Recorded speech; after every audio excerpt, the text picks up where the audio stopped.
الشيطان الرجيم.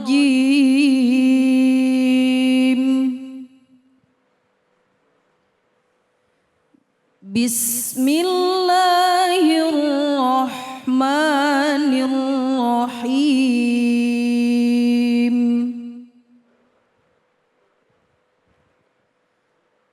شهر رمضان الذي أنزل فيه القرآن هدى للناس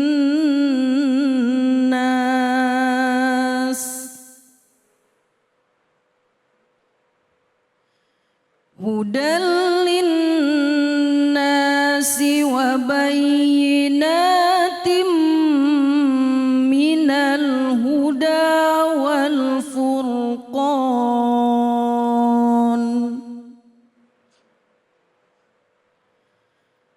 فمن شهد منكم الشهر فليصمه ومن كان مريضا أو على سفر فعدة من أيام أخر. يريد الله بكم اليسر ولا يريد بكم العسر ولتكملوا العدة ولتكبروا الله على ما هداكم ولتكبروا الله على ما هداكم ولعلكم تشكرون.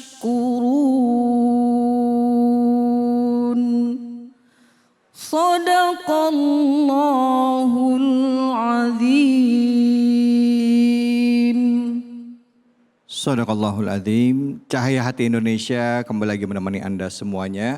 Tentunya menemani Anda yang saat ini mungkin sedang bersama dengan keluarga atau bersama dengan tetangga, bersama dengan kerabat dalam rangka saling maaf-memaafkan, dalam rangka silaturahim perayaan hari besar yaitu Idul Fitri. Nah, di kesempatan kali ini, di segmen ini saya akan mengajak kita semua untuk menyimak tausiah dari guru kita Syekh Abdul Hakim Alkan dengan tema makna Hari Raya Idul Fitri. Silakan. Assalamualaikum warahmatullahi wabarakatuh.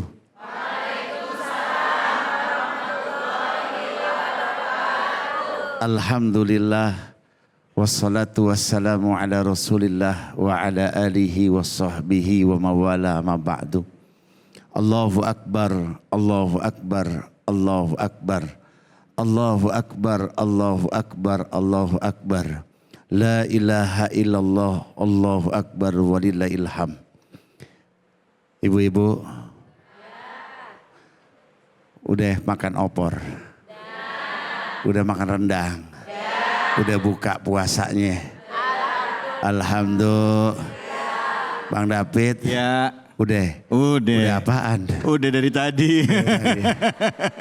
Alhamdulillah ya, kita bersyukur kepada Allah Subhanahu wa taala. Kita udah sebulan lamanya melaksanakan ibadah siam di bulan Ramadan. Alhamdulillah. Aid adalah Idul Fitr. Ya. Ini kalau orang Arab Bang David, ya. Idul Fitri itu adalah kembali berbuka. Fitri itu iftar. Jadi makanya disunahin ya sebelum kita jalan tadi habis sebelum sholat Aid di rumah udah nyicipin dulu makanan, minuman. Sunnahnya begitu. Beda sama Idul Adha. Idul Adha itu disunahin puasa sejenak, makannya setelah sholat Id. Ya, jadi kalau Idul Fitri itu disunahin nyicipin ya Idul Fitr. Ya, kembali berbuka.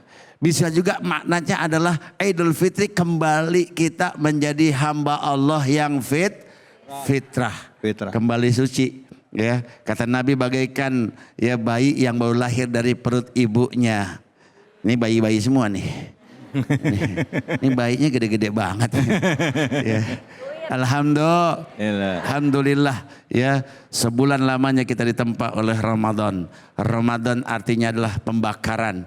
Dibakar seluruh dosa-dosa kita, ya, dibakar seluruh kemalasan kita, seluruhnya insya Allah kita kembali menjadi manusia yang baru. Hari ini alhamdulillah. Yang pertama ya kita harus bersyukur kepada Allah Subhanahu wa taala. Kita temuin orang tua kita dulu. Ya Bu. Ibu orang tuanya ada di mana? Udah alam barzah. Ya. Ya doain, ya kita boleh kita langsung ke kuburan, ya kita datengin ya orang tua kita, ya Masya Allah. Yang masih punya orang tua, mana? Tunjuk tangan, ya itu orang tua kita yang Masya Allah, yang melahirkan kita wahnan ala wahnin Bang, 9 bulan 10 hari, ya dikandung kita dalam perutnya. Ini ibu-ibu semua kan udah pernah mengandung ya, Bu. Alhamdulillah. Ya, kata Nabi ya, ketika ditanya oleh sahabat, ya Rasul, siapa orang yang paling saya muliakan? Ibumu. Siapa lagi ya Rasul? Ibumu. Siapa lagi ya Rasul? Ibumu. Yang ketiga, yang keempat baru siapa lagi ya Rasul? Ayahmu. Berarti ayahnya berapa? 1. Ibunya? 3. Orang David itu bisa. Ya. Masya Allah, itu artinya apa? Islam menekankan ya pada ibu kita yang mengandung. Ini ibu-ibu semua, ya dulunya adalah seorang anak, sekarang udah jadi ibu-ibu, bagaimana rasanya? Ya penderitaan ibu kita, Masya Allah, maka duluin tuh, ya minta ridhonya. Walaupun bukan cuman hanya lebaran Bang, setiap hari kita harus berbuat bakti kepada kedua orang tua kita. Ya kemudian baru, ya nih ibu udah punya suami kan? Alhamdulillah. Bu, ya. Ibu punya salah gak sama suami? Ya. Tumben ngaku. Ya, perasaan kalau ngaku gini habis dikasih uang lebaran ini Bang. Ya, alhamdulillah. Ya, minta maaf sama suami. Suami juga minta maaf sama istri. Kita punya anak, saling maafkan. Habis itu kita punya tetangga. Tetangga itu 40 ke kanan, 40 ke kiri, 40 ke belakang, 40 ke depan. Atau kalau dia teriak kita masih dengar, itu namanya tetangga kita. Ya. Kata Nabi SAW, orang yang gak beriman sama Allah dan yaumil akhir, orang yang tidak baik sama tetangganya. Ya Bu, jangan bilang tetangga yang mana dulu. Tetangga semuanya, ya baik dia muslim maupun non muslim itu tetangga kita. Ini akhlak Islam. Kita saling memaafkan. Hablum minallahnya kemarin kita sudah sholat tarawih, udah baca Al-Quran. Ibu baca Al-Quran gak tadi? Kemarin Ramadan. Berapa juz hari? 1 juz. Juz apaan? Juz Al-Bukat. Ya tadi kan ayatnya jelas tuh. Syahrul Ramadan alladzi unzila fihil Quran. Ramadan Allah turunin Al-Quran. Ya, Allah turunin Al-Quran. Artinya kita harus sering-sering membaca Al-Quran. Di Ramadan kita rajin baca Al-Quran. Setelah Ramadan ini kita juga harus sama sering rajin baca Al-Quran. Ya, insya Allah kalau kita baca Al-Quran hati kita Masya Allah sejuk. Amin. Amin. Ya Rabbal Alamin. Makanya ibu-ibu yang soleha, nih ibu-ibu soleha semua nih, dari wajahnya kelihatan. Ini Bang David, ibu-ibu di sini, alhamdulillah Majelis Taklim Harapan Mulia ini soleha semua. Amin ya Allah. Ini soleha, ibu-ibu soleha itu Masya Allah indah dipandang oleh suaminya. Ini seperti sekarang nih, dandannya mantap ini. Yuk kita pertahankan, betul. Kita pertahankan apa yang sudah kita jalankan dalam pesantren Ramadan ini. Yeah. Kita kuatkan, ya. Kenapa? Karena belum tentu kita berjumpa dengan Ramadan yang akan datang, betul. Betul. Ada yang jamin? Ada yang jamin kita bisa berjumpa dengan Ramadan yang akan datang? Nggak ada. Jangankan Ramadannya akan datang, besok aja kita belum tentu dapat umur yang Panjang. Tapi insya Allah saya doain ibu-ibu sini semua umurnya panjang. Jadi ibu-ibu sekalian, jadi semoga Allah Subhanahu Wa Taala ini hari yang fitri ini kita gunakan sebagai momentum hidayah buat kita. Sebulan lamanya, jangan sampai ya seperti kata Allah dalam surat An-Nahl, ya, An-Naml, ya, bagaikan orang yang sudah merajut benang, kemudian setelah itu rajutannya diurai kembali. Ramadan udah susah-susah kita 30 hari nggak makan nggak minum dari subuh sampai maghrib, terus dilanjut dengan taraweh, dilanjut dengan iktikaf, ya sodakoh kita, masya Allah kita gunakan itu semua untuk melebur dosa-dosa kita. Setelah Idul Fitri kita kembali dalam jahiliyah. Na'udzubillah. Ya Bu, ayo kita jadikan momentum Idul Fitri ini momentum hidayah. Istri ya menjadi istri yang soleha insya Allah. Ya, suami menjadi suami yang soleh. Ya insya Allah. Kalau kita jadi anak-anak yang berbakti kepada kedua orang tua kita. Amin ya Rabbal Alamin. Semoga puasa kita diterima oleh Allah. Semoga seluruh puasa kita diterima, baca Al-Quran kita diterima oleh Allah. Dan semua amal soleh Ramadan kita diterima oleh Allah Subhanahu Wa Taala. Alhamdulillah. Ibu. Bu. Gimana? Kalau tadi ada ibu-ibu yang bilang, tadi saya lihat pas Ustadz bilang, ibu makanya sampai di rumah dandanannya yang rapih ya. Kalau suaminya keluar lihat yang pakai parfum ya Bu ya. Ada yang nyeletuk, modalin dong. Modalin Ustadz katanya gitu. Emang ibu-ibu bisa aja jawabannya. Iya modalin dong. Terus juga kalau bapak-bapak kalau bisa juga di rumah jangan cuma pakai kaos sama sarung doang Ustadz ya kan. Emang demennya begitu Bang. Kalau di rumah pakai sarung. Yang wangi juga dong. Oh siap. Ya kan. Oke. Baik. Siapa yang mau bertanya nih ibu-ibu nih? Ada mana. Ya silakan ibu yang mau nanya. Ini kalau nanya semua sampai kapan Bang? Sampai Lebaran tahun depan. Silakan ibu. Assalamualaikum warahmatullahi wabarakatuh. Waalaikumsalam warahmatullahi wabarakatuh. Perkenalkan, nama saya Feni dari Majelis Taklim Harapan Mulia Bekasi. Izin Ustadz, saya ingin bertanya, mengapa sholat Id dianjurkan untuk dilaksanakan di lapangan secara berjamaah? Apakah kita diperbolehkan melakukan sholat Id secara individual di rumah? Masya Allah. Sekian, wassalamualaikum warahmatullahi wabarakatuh. Waalaikumsalam. Sholat Id sendiri di dalam rumah gitu maksudnya Bu? Iya. Sama suami, sama istri, sama anak gitu, satu keluarga gitu. Oh iya, oke siap.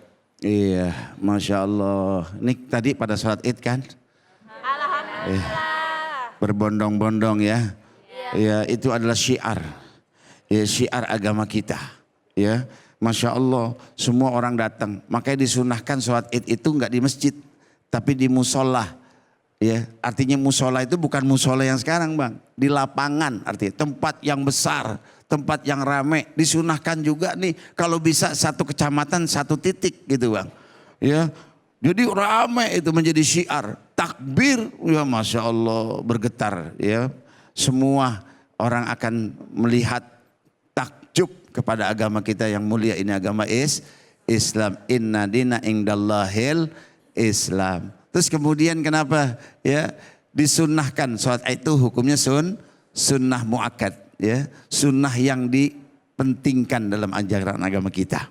Ya, kenapa kita perlu sholat berjamaah rame-rame di lapangan? Karena ketemu dengan teman, ketemu dengan kerabat, sahabat, kita bisa langsung saling ya tadi kata Ustadz Nabil, kata Habib Nabil ya, saling lebaran, leburan sama luberan gitu kan.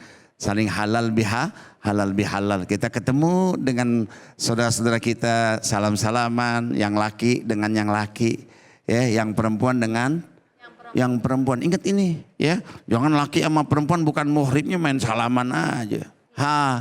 Haram hukumnya. Ya nggak boleh. Ya Allah, yang laki sama yang laki, yang perempuan sama kecuali muhrim, adik kita, istri kita, ya anak kita yang wanita, yang laki-laki, saya bapaknya, anak kita yang perempuan cium tangan itu boleh. Tapi kalau yang bukan muhrimnya, ya termasuk ipar, ya termasuk ipar ya. Ibu-ibu kan punya adik ipar, kakak ipar yang laki-laki, nggak boleh main salaman aja, nggak boleh. Ada hukumnya haram. Ya kemudian tadi pertanyaannya, boleh nggak kita sholat sendiri Idul Fitri? Ya ulama sebagian ada 4 imam mazhab yang masyhur, ya cuman satu yang nggak boleh, ya Imam Hanafi. Ya Imam Hanafi nggak boleh sholat Idul Fitri sendirian. Ya udah kalau nggak bisa ya udah nggak usah sholat karena hukumnya sunnah. Ya tapi ada 3 imam mazhab, Imam Hambali, Imam Syafi'i dan Imam Maliki boleh. Bahkan Imam Maliki menganjurkan kalau seandainya nih ibu-ibu kan capek bang, malamnya habis masak apa segala macam, kesiangan keterlambat sholat Idul Fitrinya, dibolehkan karena itu sunnah muakkadah, dibolehkan sendiri sholat di rumah, boleh. Atau pada kondisi-kondisi tertentu, dalam kondisi COVID kemarin bang, ya takut penyebaran virus, ya kan kita kalau COVID kemarin batuk aja kita minggir, ya gimana kalau sholat pas Allahu Akbar batuk kita begini, nggak sah sholatnya. Jadi boleh ibu ya, ibu terserah pakai mazhab yang mana, tapi jangan pilih-pilih mazhab untuk kemudahan kita. Mudah-mudahan kita semua diberkahi oleh Allah Subhanahu wa taala. Amin ya rabbal alamin. Ya Allah, jelas ya Bu. Islam itu memberikan kemudahan di dalam beribadah, tetapi tetap ada aturannya, ada tuntunannya, terutama dari para imam mazhab ya, yang tentunya merujuk kepada para sahabat dan juga Rasulullah Shallallahu Alaihi Wasallam. Baik, setelah ini kita akan belajar untuk menghafal Al-Quran dengan cepat bersama dengan guru kita Ustadz Bobby Herwibowo. Jadi jangan kemana-mana, tetap di sini di Cahaya Hati Indonesia.